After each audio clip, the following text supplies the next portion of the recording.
Isaías 54. Preste atenção aqui, temos uns minutinhos mais aqui para eu estar com vocês e deixá-los irem descansar logo, logo. Vocês devem estar cansados depois da viagem, mas está tudo bem. Verso 2.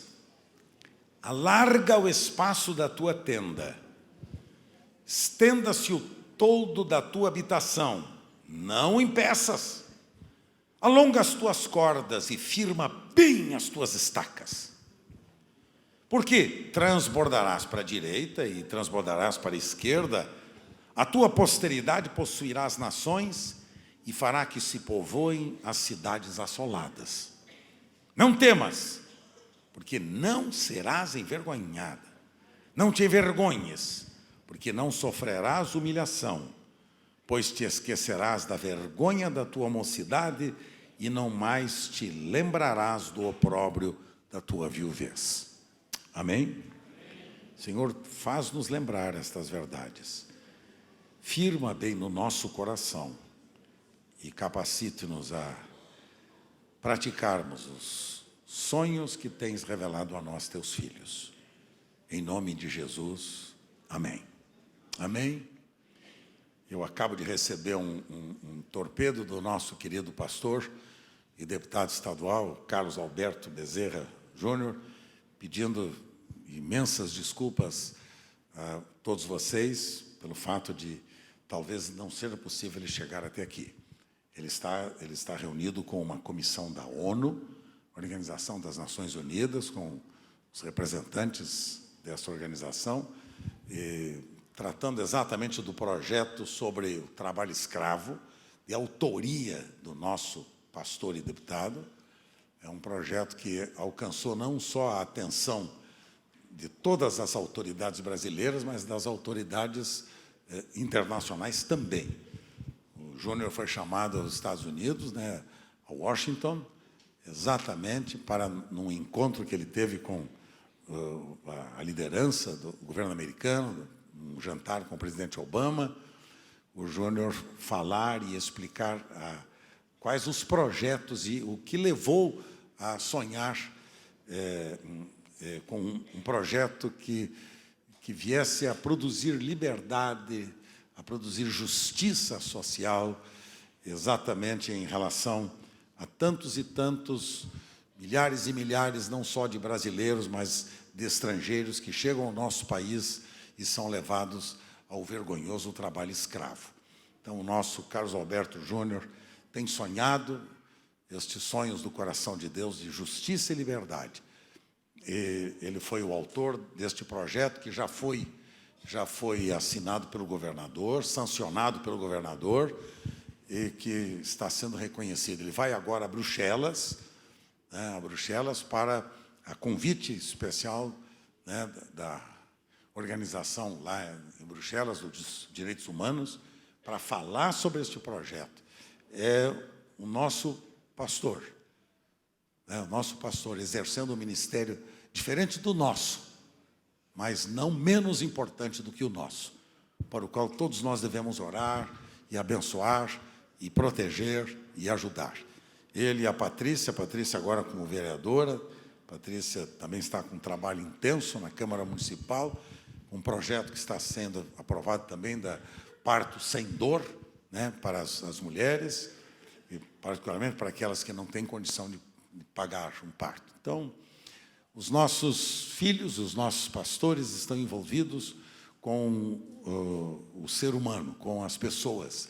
Isto me traz, primeiro, uma gratidão profunda, que tanto quanto eu tenho orgulho de você, como pastor do rebanho de Deus, íntegro e comprometido com o reino do Senhor, eu tenho um orgulho enorme de ver eu e toda a minha família servindo ao Senhor. Meus filhos, noras, netos e genros. Passamos um tempo de crise, alguns anos atrás, na nossa família, quando o inferno tentou destruir a vida de um dos meus filhos. E a graça de Deus foi suficiente para alcançar, transformar, e hoje eu tenho aquela filha e o meu genro e os meus netos, todos eles envolvidos com o projeto de Deus.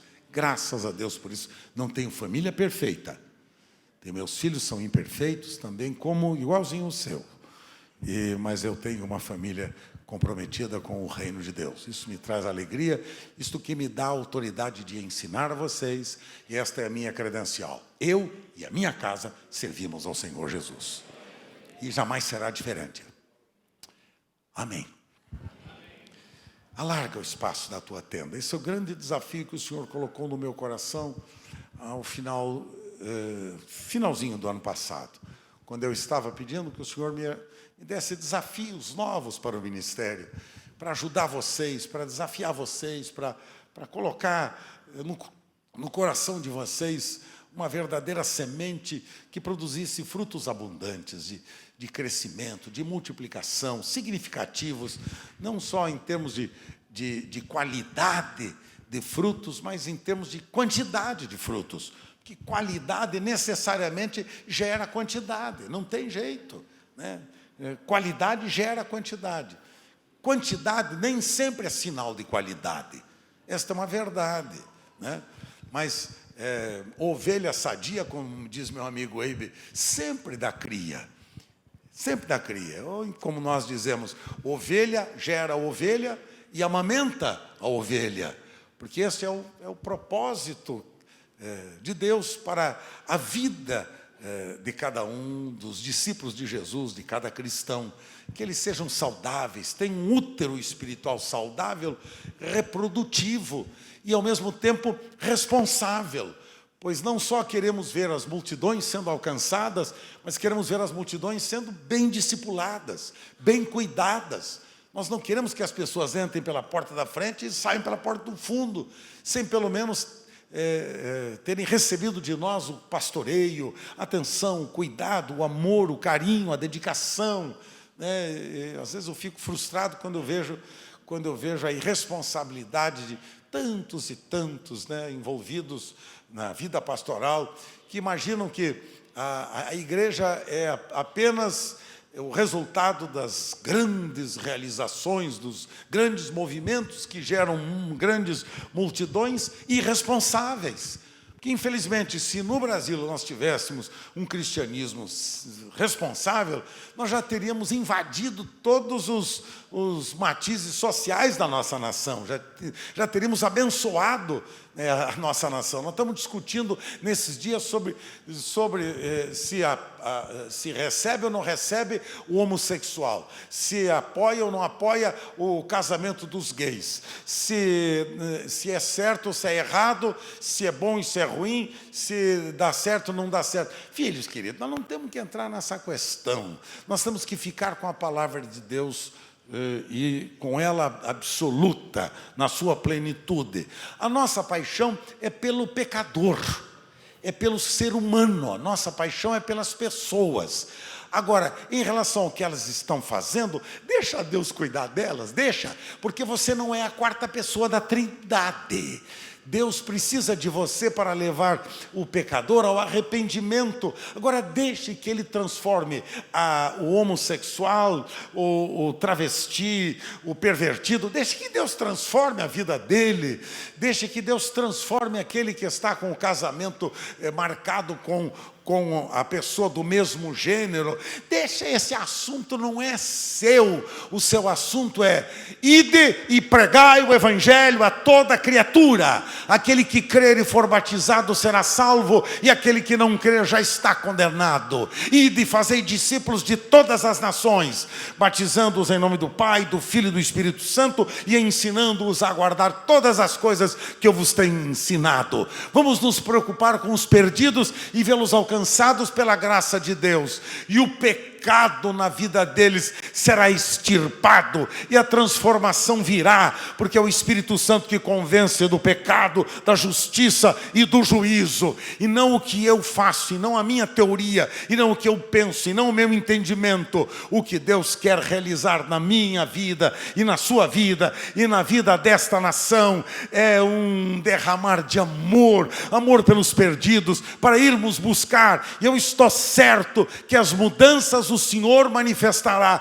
o Senhor operará. Ele vai usar você para alcançar multidões, mas não se ponha no lugar de Deus, querendo em primeiro lugar carimbar as pessoas e dizer: você entra, você não entra, você pode, você não pode. Aqui neste grupo só pode entrar gente da Santíssima Trindade.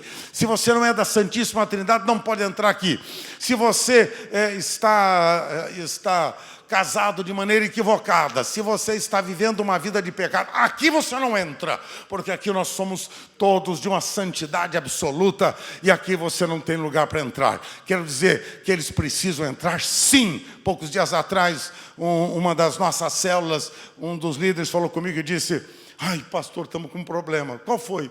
É que duas pessoas do mesmo sexo que moram juntas estão querendo que a gente comece a célula lá na casa deles, os nossos encontros de paz na casa deles.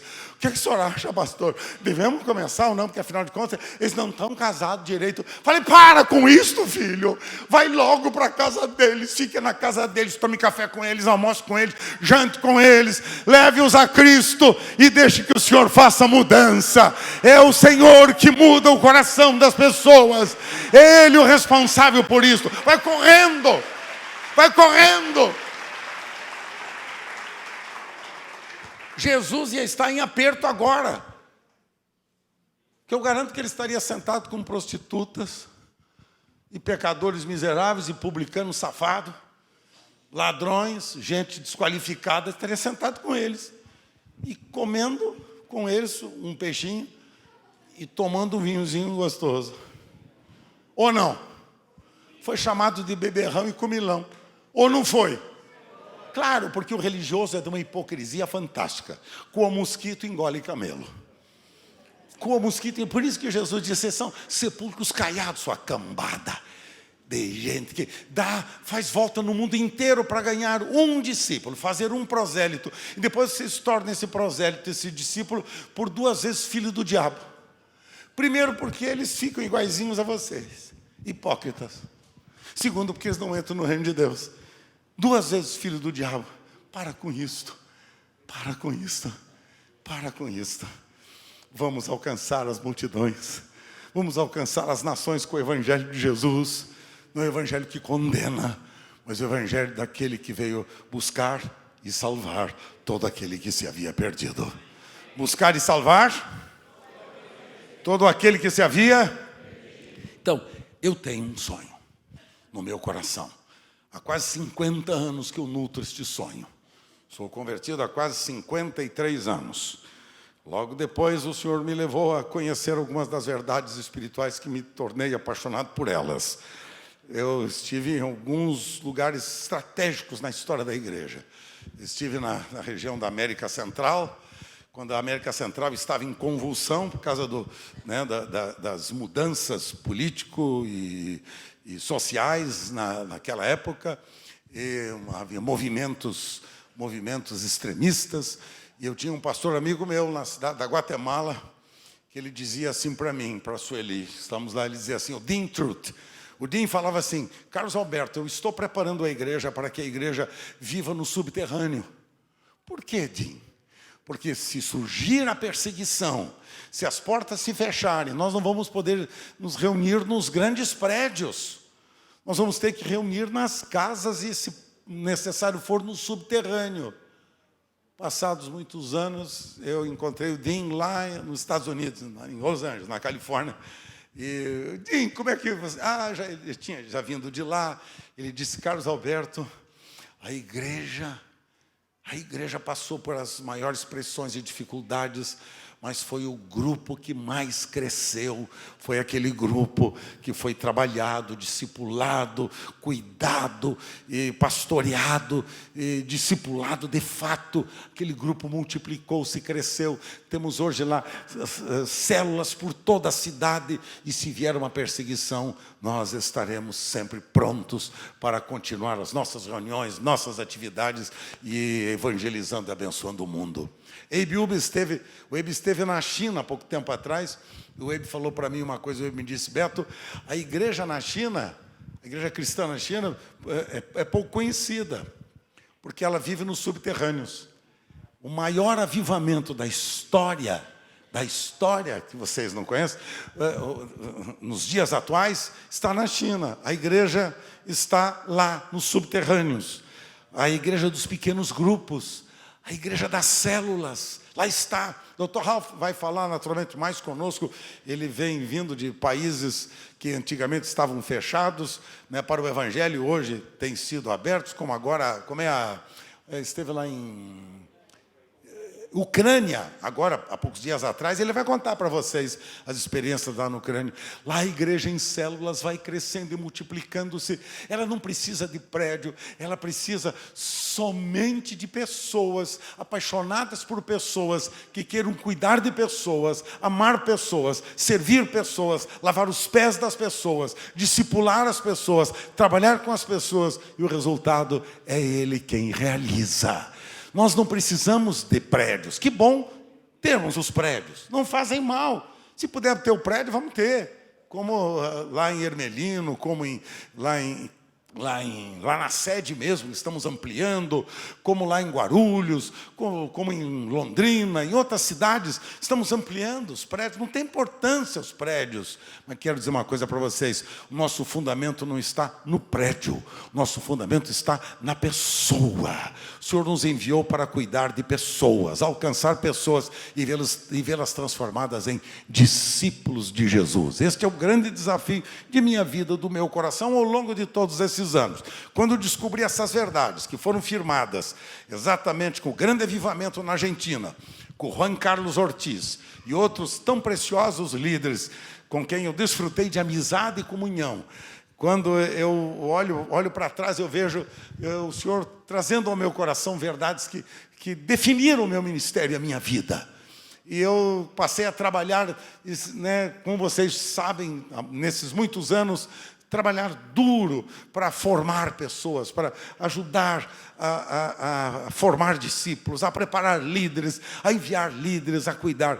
Sou ainda responsável por uma igreja em transição, uma igreja que não tem sido uma igreja totalmente em células, que nós não nascemos assim, mas uma igreja que vai multiplicando-se nesses dias de maneira tão significativa e espontânea, porque nós temos apreciado a vida de Cristo em nós. A partir do momento que descobrimos alguns dos princípios sobre o Cristo que vive em nós e como Ele expressa-se através de nós, a igreja tomou uma outra velocidade. Nós, no ano passado, ganhamos mais de 20 novas comunidades no Brasil.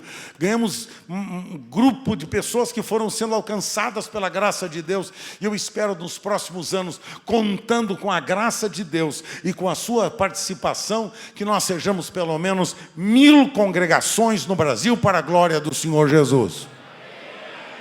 Hã? Não ouvi direito. Eu não ouvi direito ainda. E se vocês concordam comigo, aplaudam ao Senhor. Digo, eu estou junto, Senhor.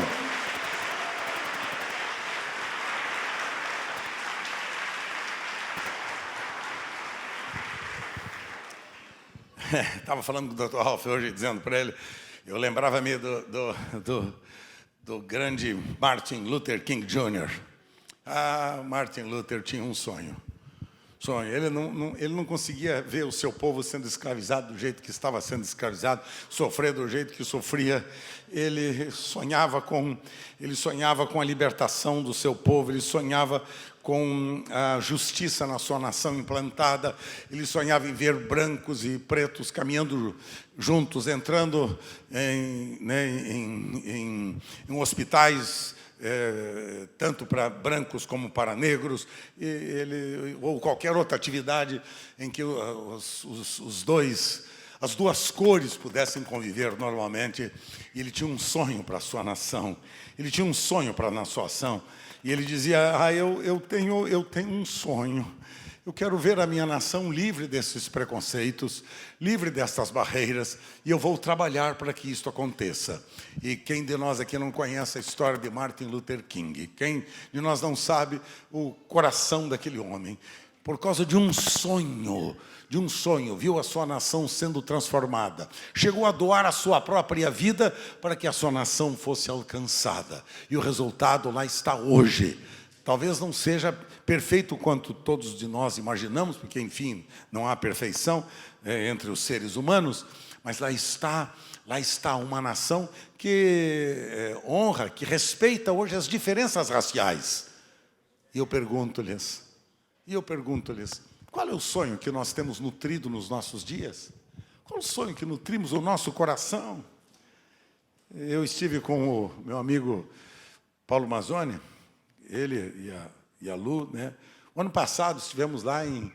O que eu falei? Eu falei Juliana, por causa da Lu é a outra. Tudo bem, ela já sabe, está em casa comigo.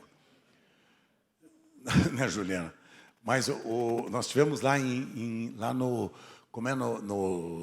Soweto, ali no Museu da Apartheid.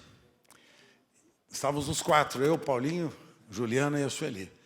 Saímos de lá às lágrimas, porque nós vimos a história de uma nação cujo líder daquela nação havia passado 27 anos preso numa cadeia por desrespeitar as autoridades da sua cidade e por reclamar da igualdade dos direitos da sua nação. Eu vi lá aproximadamente 100 cordas de enforcamento colocadas numa sala onde eram colocados os operários que discordavam das decisões, das orientações políticas dos governantes da nação. E eram executados, enforcados. A gente saiu de lá às lágrimas, vimos as reportagens. E aí eu saí de lá e fiz uma pergunta para o guia de turismo, um negro alto, bonito, forte, dirigia o carro, nós estávamos, né, Paulinho? E eu perguntei para ele, escuta, como é que você pensa dos brancos? Porque lá os holandeses e alemães, e uma turma toda lá os humilhou, né, de maneira tão covarde. Né? Até crianças foram assassinadas por não quererem falar o Afrikaner, que era um dos idiomas que os holandeses queriam que os negros que falavam Zulu, né, que eles queriam que eles aprendessem a falar, e os negros não queriam. E as crianças nas escolas, vimos, inclusive, um lugar onde as crianças foram executadas pela guarda policial da cidade. E eu perguntei para aquele negro e disse para ele, me conte, o que é que você pensa de tudo isto? O que é que você pensa de tudo isso? Naturalmente, parentes seus pais, seus avós, familiares seus, devem ter experimentado as agruras desse tipo de regime e de escravidão. Me conte, o que é que você sente quando você vê um branco como eu, assim, branquela como eu, assim, como o Paulo? O que é que você sente quando você vê gente assim como nós? Ele disse, nós temos aprendido com o nosso líder, que ainda é vivo, Mandela ainda é vivo, Nelson Mandela, vivo. Eles temos aprendido com o nosso líder que o caminho do perdão é o caminho que nos leva a esquecer das ofensas que recebemos no passado. Nós aprendemos com o nosso líder que deveríamos perdoar os nossos ofensores. O resultado de tudo isto é que eu não sinto nada, não sinto nenhuma mágoa, nem ressentimento contra qualquer um deles. Sentimos um amor e uma paixão por eles e queremos continuar trabalhando e abençoando a nossa nação. E aquilo que o Nelson Mandela dizia, eu vou tornar meu primeiro presidente negro da minha nação, aconteceu, porque ele tinha um sonho de ver a sua nação libertada, abençoada, que a sua nação experimentasse justiça, verdade, que a sua nação experimentasse igualdade racial e, enfim, que experimentasse a paz entre as pessoas de cores diferentes. Eu fico pensando, se dois desses homens sonharam sonhos que parece que na época eram sonhos inatingíveis, penso, e eu e você, quais os sonhos que estamos nutrindo? Pensei na Madre Teresa de Calcutá, uma freirazinha pequenininha, baixinha, magrinha, mirradinha. Ela sai da sua cidade, lá na América, e vai para a Índia. E ela fala, eu vou me tornar missionária na Índia. Sabe qual foi a primeira ovelhinha que ela ganhou? Ela alugou uma casa, uma casinha pequena, lá em Calcutá, na Índia. Alugou uma casa e a primeira ovelhinha dela, sabe qual foi? Foi uma mulher leprosa, que 50% do seu corpo já estava carcomido por ratos, na rua, onde ela dormia. Não tinha casa, não tinha lugar para morar, não tinha com que se vestir e nem o que comer. Foi a primeira ovelhinha. Ela trouxe, ela deu um banho naquele pedaço de gente, carcomido por ratos, apodrecido, e ela deu, pela compaixão do seu coração, a atenção para uma mulher abandonada por tudo e por todos, e que precisava, nos últimos dias da sua existência, receber carinho e amor. E foi o que ela recebeu. Antes de morrer, aquela mulher foi amada. Foi amada. Fico só preocupado uma coisa, pessoal. A gente fica carimbando aqui quem entra e quem não entra. Deixa eu dizer uma coisa para vocês, hein? Cuidado que a gente vai chegar naquele dia e a gente vai ficar muito frustrado. Porque quem a gente pensou que não ia entrar, entrou. E os grandes e poderosos deste século, os grandes, poderosos, que a gente pensou que ia entrar, não entrou. Que Deus me livre de não sonhar os sonhos do coração de Deus. Que Deus me livre de eu nutrir no meu coração qualquer outro sonho que não seja o sonho do coração dele. O sonho de alcançar pessoas, de inclinar-se a vidas.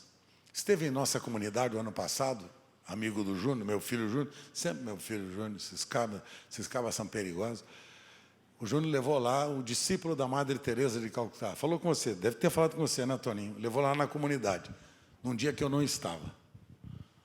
Ele faz assim para não haver nenhuma dúvida, você está entendendo? Eu posso atrapalhar, ele fala, dá para meu pai atrapalhar, então.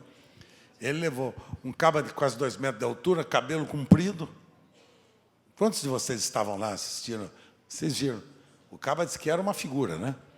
Cabelo comprido e tudo. O Júnior falou, pai, melhor se ficar fora, deixa que eu assumo toda a bronca. Senão, porque sempre tem aqueles crentes que falam, nossa, parece um hippie, vai para o inferno, hippie vai para o inferno. Quem vai para o inferno é linguarudo, não é hippie. Oh, maledicente que vai para o inferno, não vai ver o reino de Deus. Ora, para com conversa fiada. Aí você, pai, deixa comigo que eu aguento a bronca. Se vier, tomo eu, pai. Falei, não tem importância, deputado é para apanhar mesmo, fazer o quê? Apanha você, me livro eu. Se bem que pastor toma também muita bucha. Bom, deixa eu falar. Mas então ele contou para o Júnior, ficou hospedado na casa do Júnior, então ele contou para o Júnior, ele disse que um determinado dia, ele era um dos auxiliares, discípulos da Madre Teresa. Aí disse que ele perguntou, porque ele viu a Madre Teresa andar com a perna, com os pés tortos assim. Aí disse que ele perguntou, esse discípulo dela perguntou, Madre, por que a senhora tem, assim, anda com os pés tortos? A senhora teve algum problema congênito, teve alguma doença, alguma enfermidade nos pés? O que a senhora teve? Ele disse, não tive nada, eu tenho os pés sadios, normais. Por que a senhora anda com o pé torto desse jeito? Ele disse, é o seguinte, é porque nós recebemos doações do mundo inteiro, de sapatos e roupas para distribuir para os leprosos, para os pobres da Índia. Então, o que eu faço é o seguinte, eu distribuo todos esses bens para os pobres da Índia, e os sapatos bons que chegam, nós distribuímos para todos os pobres. E eu fico com aqueles já usados, defeituosos. Por isso é que eu estou andando com o pé torto, porque eu pego os sapatos velhos.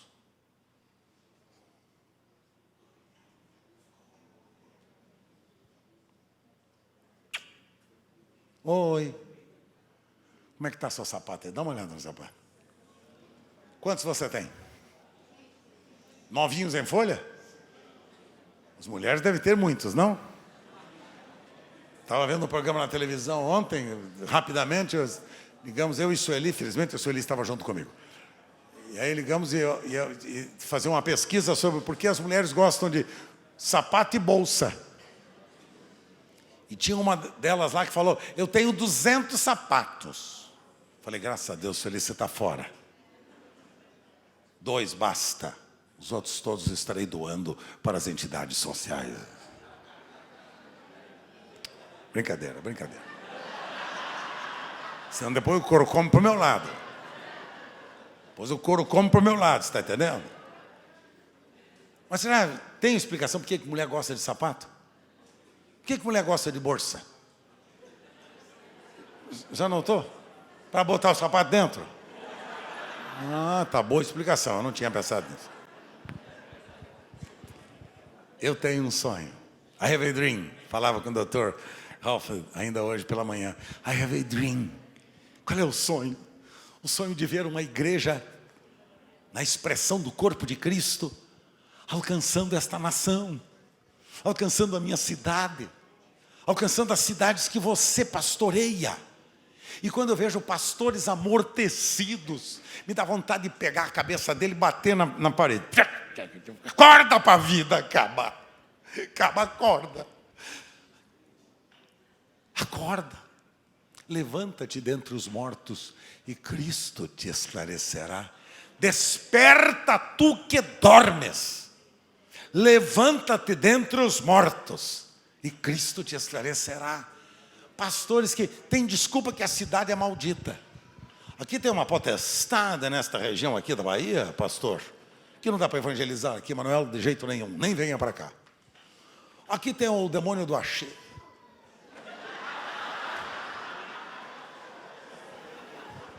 Lá tem o demônio do ziriguidum.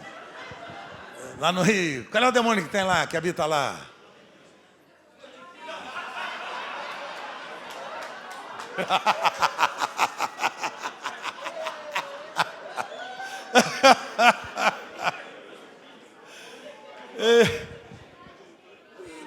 Sabe que a resposta que o pastor Antônio me deu? Diz que o demônio que habita lá é o demônio flamenguista.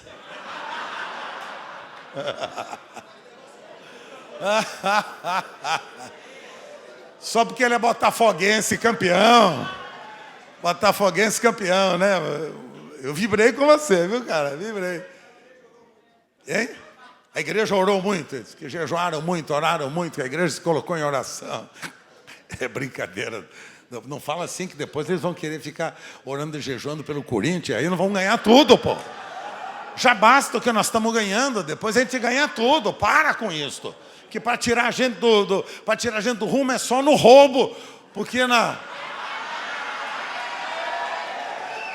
justiça e na verdade nós estamos lá em frente. Mas vamos voltar para a palavra, pessoal. I have a dream, hein, pastor? I have a dream. Eu tenho um sonho. Qual é o seu sonho? Qual é o seu sonho? Então, eu pensei aqui rapidamente em alguns sonhadores. Por exemplo, Moisés tinha um sonho. Sonhou com a liberdade da sua nação. Só para você anotar o textinho lá. Êxodo 32, de 31 a 32. Ele tinha um sonho com a liberdade da sua nação. Ele queria ver a sua nação livre. Queria ver seu povo abençoado. Êxodo 32. Pega aqui, vale a pena a gente dar uma conferidazinha no texto. Olha aqui. Êxodo 32. Isso é rapidinho aqui entre nós. Êxodo 32, olha lá. Verso 31 e 32, olha. Tornou Moisés ao Senhor e disse: ora, Senhor, o povo cometeu grande pecado, fazendo para si deuses de ouro. Agora, pois, perdoa-lhe o pecado, ou senão, risca-me, peço-te do livro que escreveste. Perdoa o pecado dele, Senhor, por favor. Ele tinha o sonho de ver o seu povo livre, perdoado, livre do pecado. Perdoa, Senhor, este povo. Tem misericórdia deste povo. Senão é melhor me riscar meu nome. Porque, por favor, a prioridade é o povo. Pastor, a prioridade não é você. A prioridade é o povo. Você está entendendo? Você não é profissional, ouviu? Cuide do rebanho, cuide do povo. Se você ficar sem salário pastoral, o que é que você vai fazer da vida? Vou dar um tiro na cabeça. Pode ser, falta de experiência real. de convicção no chamado ministerial. Não faça do seu ministério o seu emprego. Às vezes eu tenho vontade de sugerir para os meus supervisores que eles deem um ano de descanso, um ano só, de descanso para alguns pastores. Faz para ele ficar um ano descansando, sem ordenado. Vai dar uma tribulação, vai dar uma correria. Um ano, ó, carinha, um ano você vai ficar sem ordenado. Você vai ter tempo, um ano só para orar, jejuar e buscar a Deus. Porque quem não trabalha não coma. Então quem não trabalha não deve comer. É normal que a vida de Cristo se reproduza em nós, ou então não tenha a vida de Cristo. É normal. Vida de Cristo é normal, ela se reproduz em nós. Paixão pelos perdidos é normal para quem tem a vida de Cristo. Porque este é o ministério de Cristo. É Mateus capítulo 9, versos 31 em diante, até o capítulo 10. Paixão por pessoas. Jesus não tinha paixão por finanças. Quem tinha paixão por finanças era Judas. Jesus tinha paixão por pessoas. Peça um ano, por favor, pastor querido. Um ano para você parar, não receber nenhum salário no ministério. O que vocês acham? Dá certo, será? Não, pastor, tem que pagar minhas dívidas. Claro, vai trabalhar. Quem trabalha, recebe. É que alguns fizeram da igreja seu emprego. Por isso os ministérios não multiplicam e não crescem. Porque eles não querem se dar a paixão de gastar o seu tempo no altar de Deus. Caleb teve um sonho e uma paixão. Lembra-se de Caleb? Josué capítulo 14, versos 6 a 15. Josué capítulo 14, de 6 a 15. Eu só vou ler um ou dois versos, né, de 6 a 15. Josué, verso 7 diz que ele tinha 40 anos. 40 anos. E quando eu lhe relatei como sentia no coração. Quando Moisés, servo do Senhor, né, o enviou de Cades Barneia. E eu lhe relatei como sentia no meu coração. E ele diz, verso 8, mas meus irmãos que subiram comigo desesperaram o povo, eu, porém, perseverei em seguir o Senhor seu Deus. No verso 10 ele diz, eis agora o Senhor me conservou em vida como prometeu, 45 anos há, desde que o Senhor falou esta palavra a Moisés, andando Israel ainda no deserto, e já agora sou de 85 anos, estou forte. E o Carlos Alberto vai ficar igualzinho, ainda hoje, como no dia que... Não, essa é a minha interpretação aqui. Verso 12, Senhor, com 85, dá-me este monte, de que o Senhor falou naquele dia, pois naquele dia ouviste que lá estavam os Anaquins e grandes fortes cidades, e o Senhor, porventura, será comigo, para os desapossar, como prometeu. 85 anos. Falava com o doutor Ralph Neighbor, ele está com 84, e hoje ele dizia para mim, eu não vou me aposentar, porque eu não tenho tempo para me aposentar. Estou muito ocupado, trabalhando duro, com saúde, saudável no reino de Deus. Tem tempo para aposentar? 84 anos. Tem gente que está se aposentando já. Ah, não posso, não dá, agora já não tem mais jeito, estou muito exausto, velhinho. Eu fico pensando, quando vejo o exemplo de um homem como esse, eu fico, ainda bem que eu tenho mais 50 pela frente. Deus vai me ajudar. Olha aqui, dá uma olhada nessa oração de um homem que sonhou os sonhos do coração de Deus. 1 de Crônicas, capítulo 4, olha só, é um caba conhecido nosso, chama-se Jabez. Dá uma olhada, Jabez, capítulo 4, versos 9 e 10. 1 Crônicas, capítulo 4, versos 9 e 10.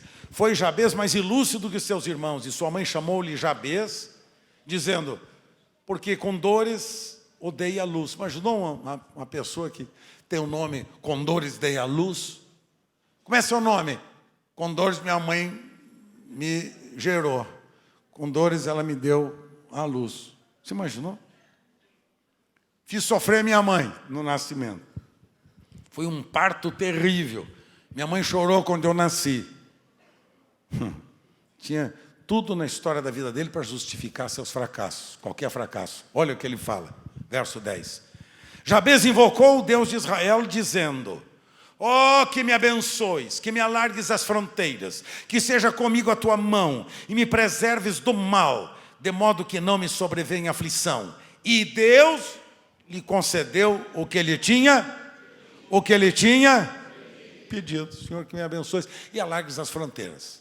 Não, por favor, senhor, de jeito nenhum, não vou continuar assim, não.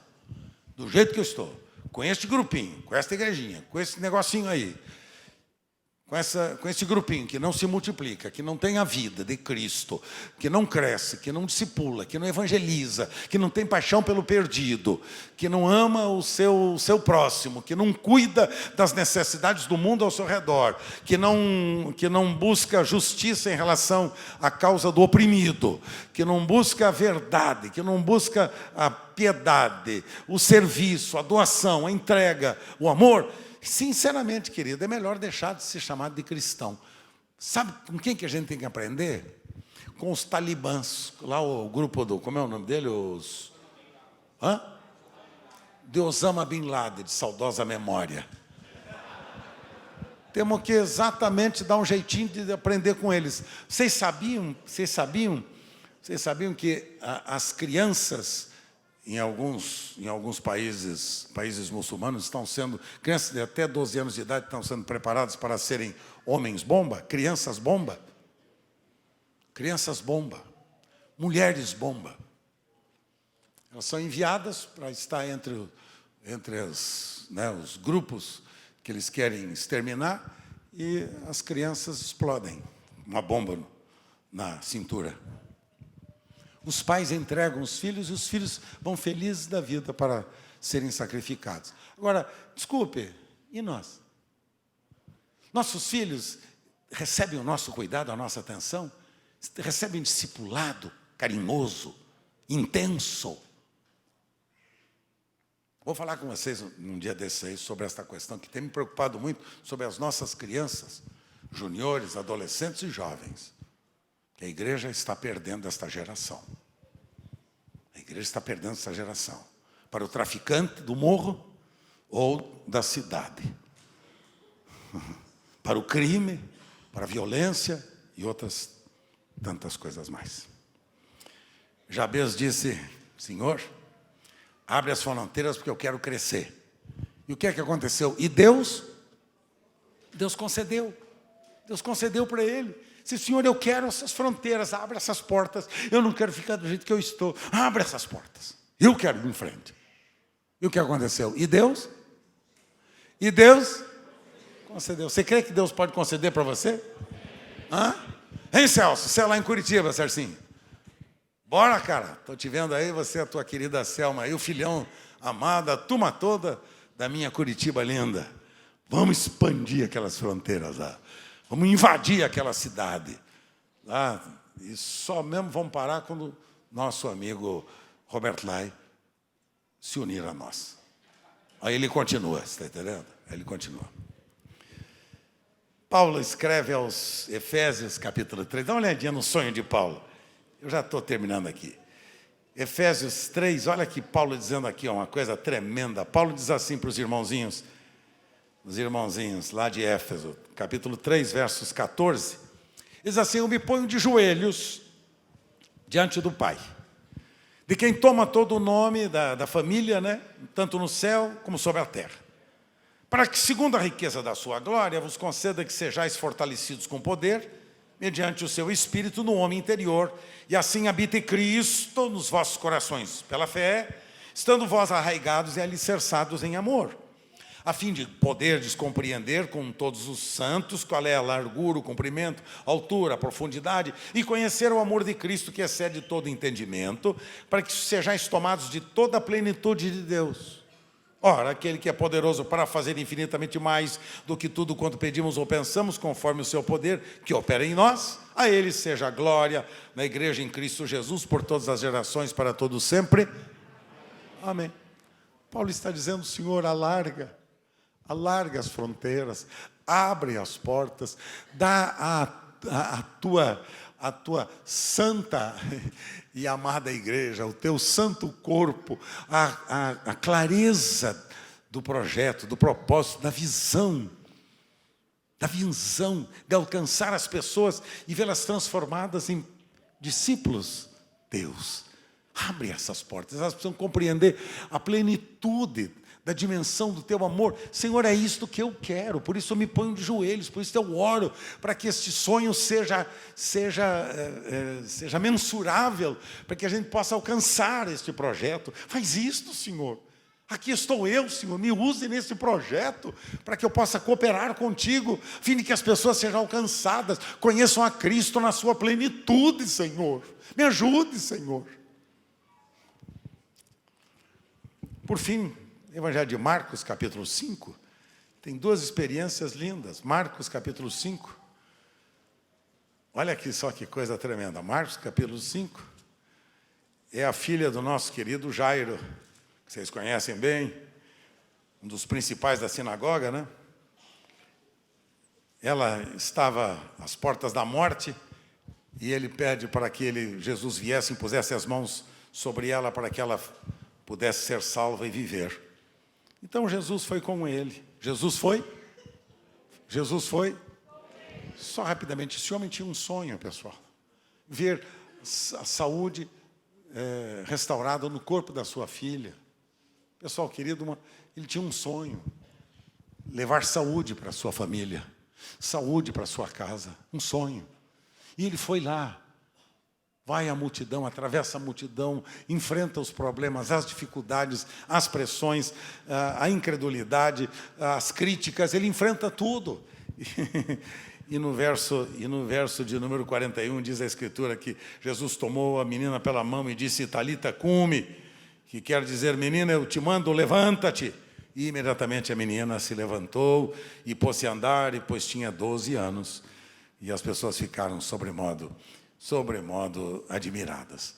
Então, deixa eu dizer-lhes, pessoal, um sonho no coração de um pai para alcançar a sua família, para levar saúde à sua filha. O sonho de um homem foi capaz de encontrar a resposta aos pés de Jesus. Coração de Jesus aberto para ouvir o coração aberto de um pai desesperado. O sonho de ver a restauração da vida de uma família. E por fim, no mesmo texto, no mesmo capítulo, verso 22 em diante, né, verso 25, diz que aquela mulher que havia 12 anos sofrendo de uma hemorragia, o que é que ela faz? Ela faz, verso 26 diz que ela padecera nas mãos de vários médicos, tendo despendido tudo quanto possuía. Tendo ouvido a fama de Jesus, veio por trás dele, tocou-lhe a veste, porque ela dizia, se eu apenas lhe tocar as vestes, eu ficarei curada. E logo se estancou a hemorragia e sentiu no corpo estar curada do seu flagelo. Aqui está uma mulher que tinha um sonho. Ela queria a sua restauração, ela queria saúde, ela queria a vida. Qual é o seu sonho? Qual é o seu sonho? Qual é o seu sonho? Qual é o seu sonho? Deixa eu só terminar com a frase do Papa Francisco, um dos homens que eu aprendi a admirar. Ele dizia assim, você pode, entre frases fantásticas dele, sobre discipulado, sobre voltarmos a pregar a Cristo. Tenho ficado encantado com o que eu tenho ouvido deste homem. E ele disse uma coisa interessante. Ele disse, você pode ter sido criado na igreja, pode ter sido batizado na igreja, pode ter servido na igreja, pode ser que tenha casado na igreja, morrido na igreja e ainda assim acordar no inferno, caso você esteja somente na igreja e não esteja em Cristo. Vamos ficar em pé. Vamos ficar em pé, pessoal. Vamos ficar em pé, pessoal.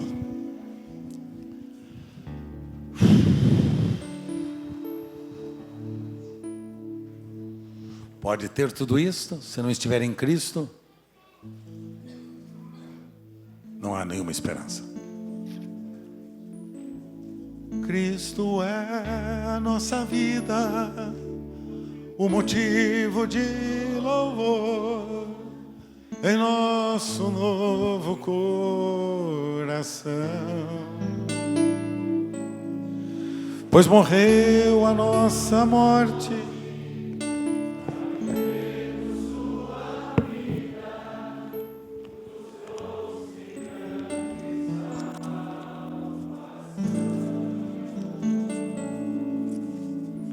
Hosana,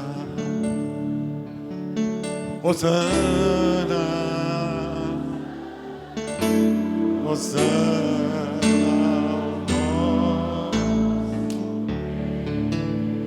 Certo, cara? Hosana, Hosana, Hosana.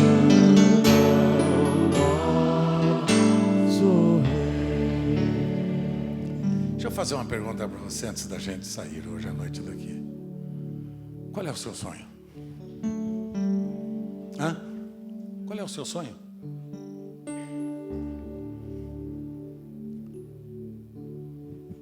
Nenhum? Eu não tenho nenhum sonho. Nada. Qual o seu projeto de vida? Qual o propósito? Põe as duas mãos no seu coração. Levante o seu rosto para o céu. Não baixe a cabeça, não. Levante o rosto. Se você não tem um sonho, peça um sonho. Se você não tem um projeto, peça um projeto. Se você não tem um projeto, peça um projeto. Diga: Senhor, eu preciso, Senhor, sair daqui com um sonho na minha vida. Preciso ter um projeto, Senhor, na minha vida. Abre os meus olhos para que eu veja. Revela ao meu coração, Senhor. Revela ao meu coração o que tens para hoje na história da tua igreja. Fala comigo agora, Senhor. Revela ao meu coração agora, Senhor. Mostra agora para mim, Senhor. Eu preciso disto, Senhor, hoje.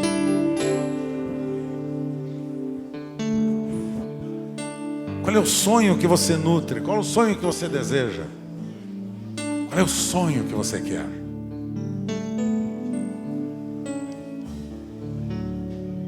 Ajuda-nos, Pai, a sonhar os teus sonhos, a sermos cada dia mais as tuas mãos, os teus pés, tua boca, os teus olhos, para esta geração, Senhor. Nós queremos viver como a tua igreja verdadeira nesses dias, Pai. Ver as pessoas como tu as vê. Ver o mundo, as pessoas deste mundo como tu as vês, Senhor. Ver os membros das nossas comunidades, das nossas igrejas, como tu as vês, Senhor. Abre os nossos olhos. Abre os nossos olhos. Tome a mão da pessoa que está ao seu lado e comece a orar por ela, para que o Senhor vai abrindo os olhos dela. Que este encontro seja um derramar de revelação, informações e conceitos nós temos muitos. Como orou o apóstolo Paulo para a igreja de Éfeso, que o Espírito Santo abra os nossos corações, ilumine o nosso entendimento, para que possamos compreender a largura, a profundidade, a grandeza, a altura do amor de Deus que está em Cristo Jesus. Interceda pelo seu irmão, interceda por ele, pela igreja que ele representa aqui, pela comunidade que ele representa, pela cidade que ele representa, pela célula que ele está representando aqui, para que os nossos olhos sejam abertos. Abre o nosso entendimento, abre os olhos do nosso entendimento, Senhor. Derrama a revelação no nosso coração. Queremos amar como Cristo ama, viver como Cristo. Nós somos o teu corpo nesta terra. Nós somos a única esperança para este mundo, Pai. Nós somos a igreja, nós somos o teu corpo. Ah, Senhor, ajuda-nos, ajuda-nos. Abre o nosso entendimento, abre os nossos corações. Derrama algo novo nesses dias, Pai.